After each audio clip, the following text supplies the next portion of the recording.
বিসমিল্লাহির রহমানির রহিম। প্রিয় সহকর্মীবৃন্দ, আসসালামু আলাইকুম। আজ দীর্ঘ 6 বৎসর পর আপনারা আবার একসাথে ফ্যাসিস্ট মুক্ত বাংলাদেশে একত্রিত হতে পেরেছেন। সেজন্য আল্লাহর কাছে হাজার শুকরিয়া আদায় করছি। দীর্ঘ ফ্যাসিবাদী বিরোধী সংগ্রামে যারা শহীদ হয়েছেন এবং সম্প্রতি জুলাই আগস্টের ফ্যাসিবাদী শাসকদের নির্মম ভয়াবহ দমন নীতির কারণে গণহত্যায় যারা শহীদ হয়েছেন তাদের প্রতি আমি শ্রদ্ধা জানাচ্ছি। যারা আহত হয়েছেন তাদের প্রতি জানাচ্ছি আন্তরিক সমবেদনা। আমি চিকিৎসার কারণে যুক্তরাজ্যে অবস্থান করলেও আমি সব সময় আপনাদের পাশেই আছি।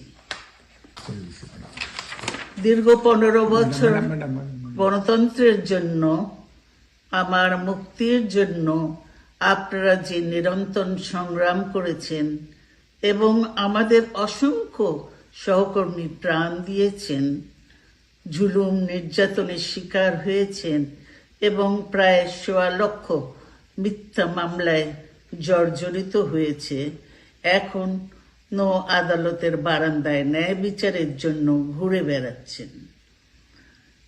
আপনাদের এ ত্যাগ শুধু দল নয়, জাতি চিরকাল স্মরণ রাখবে। দেশ আজ এক সংকটময় সময় অতিক্রম করছে। আপনাদের এবং ছাত্রদের সমন্বিত আন্দোলনের ফলে ফ্যাসিস্ট শাসকেরা বিদায় নিয়েছে। একটা অন্তর্বর্তীকালীন সরকার গঠিত হয়েছে।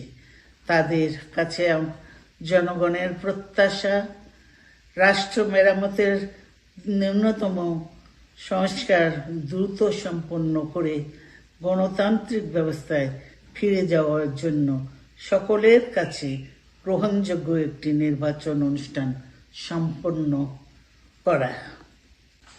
আমার অবর্তমানে দলের ভারপ্রাপ্ত চেয়ারম্যান, সিনিয়র নেতৃবৃন্দ এবং আপনাদের সকলকে সাথে সঙ্গে নিয়ে নিরন্তর কাজ করে দলকে সুসংহত করেছেন। আমি আপনাদের ধন্যবাদ জানাচ্ছি। আমি বিশ্বাস করি আপনারা শহীদ প্রেসিডেন্ট জিয়াউর রহমানের আদর্শে আরো উজ্জীবিত হয়ে